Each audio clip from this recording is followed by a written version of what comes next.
Hi, my name is Timi Olaniyan, and I am the managing partner here at the Dataverse Solutions. Here at the Dataverse Solutions, we help organizations meet their data privacy requirements, including GDPR, PIPEDA, CCPA, NDPR, and other global data privacy laws. We also help you as a non-tech professional transition into tech with zero hassle. Today, I am going to be talking about 5 steps you need to take to successfully transition into data privacy in the year 2026. If you follow these 5 steps, you could be sitting on your first 6-figure role by December. Are you ready? All right, before we go on, I'll ask that you please subscribe and like and share and click on that notification bell so that you can get notified whenever there is a new video. And feel free to comment as well. And if you have questions, put those in the chat. I will be sure to answer those as well. Number 1, find your spot in data privacy. And what that just means is finding what area of data privacy suits you best.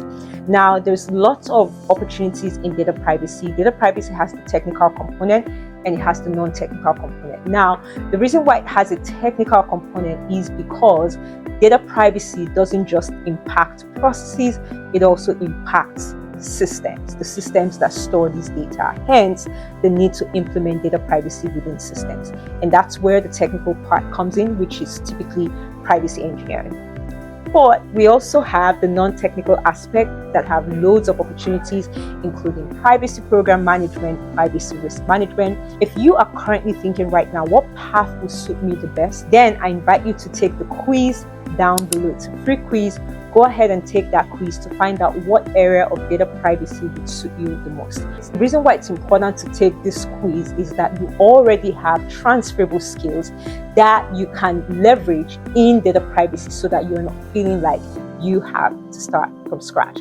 Another bonus point that I would say here is whenever you are considering transitioning over to data privacy, it's important to lean towards the industry that you're currently in. So for example, if you've worked in the bank for the past 5 to 10 years and now you want to transition into data privacy, I've seen that you have a very high success rate if you are looking to transition within the bank industry to a different career. It doesn't have to be the same company, but within the same industry, it makes it much easier for you. All right. Number 2, you have to take a training. Now, I'm not talking about those theoretical training that you pile up on your shelf and they haven't yielded anything. I'm talking about practical, hands-on training that would allow you implement data privacy programs successfully like a champ. All right, if you want to find out how you can get that, we also have a link down below where you can take some of the courses in our academy that allows you to sound like a pro on your first day on the road. So feel free to click on the link and it will direct you to our courses. Number 3, rebrand. You need to rebrand your career profile. And rebranding your career profile includes 2 major things. Number 1, rebranding your resume. Your resume now has to fit your current state. If you used to be in banking and now you're thinking about transitioning into data privacy, it goes without saying that your banking resume cannot get you in the door. Now, a lot of people ask me, but I've done banking all my life. I've been in sales all my life. How do I get my resume to a place where it looks like that of a data privacy professional? This is what I say to people. If you think about your career in some shape or form, you handle data.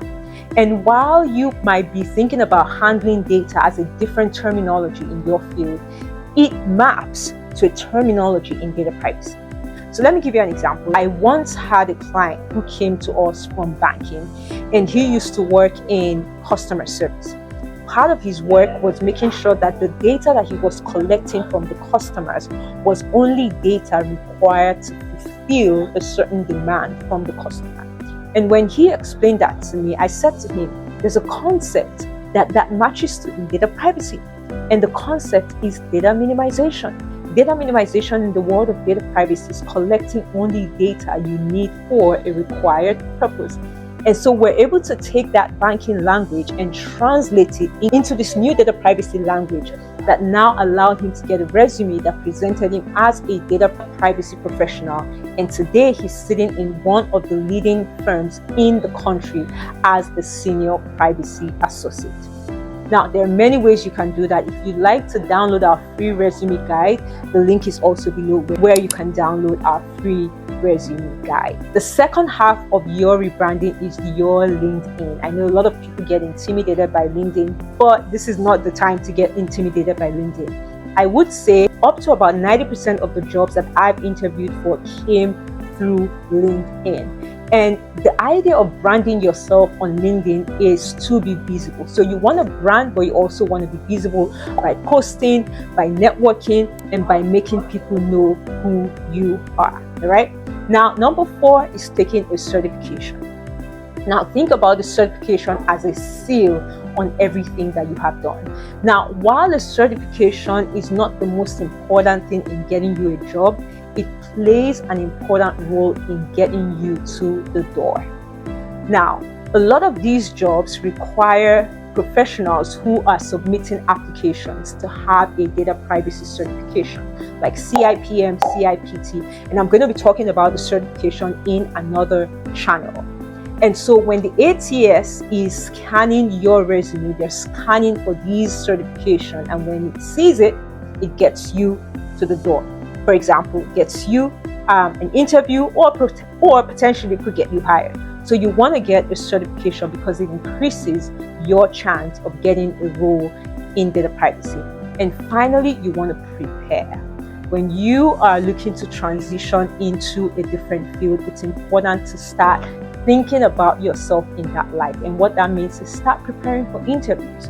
And the most important part of an interview for somebody who's transitioning is introducing yourself. A lot of people usually say this to me: I feel like an imposter coming into this new field where I haven't had any experience, and now I'm trying to introduce myself as a data privacy professional. And I say to them, there's no one right now in data privacy who did not transition at some point. Data privacy is new, and everyone who's doing data privacy somehow found themselves in it. So you don't have to feel that way. However, it's important that when you're introducing yourself, you're not introducing yourself like where you're coming from, you're introducing yourself like where you're going to. So this is what I say to people: if you have had the opportunity to interact with data during the course of your career, that's how you want to introduce yourself in an interview. You want to introduce yourself based on the lens of your interaction with data. At the Dataverse Solutions, this is part of what we teach. We have a one-on-one coaching and mentoring service that allows you to get armed with all the right resources that can land you a 6-figure salary within 3 to 6 months of joining our academy. If this is something that you might be interested in, there is a form that you can fill down below, and my team will review to see if you are a good fit for our one-on-one mentorship program. All right. Thanks for watching, and I hope that you've learned a thing or two. If you have any questions, feel free to drop it in the comment section below. I will be going out there to answer your questions. And don't forget to like and subscribe, and make sure you share this video with somebody who needs it. I'll see you in the next one. Take care.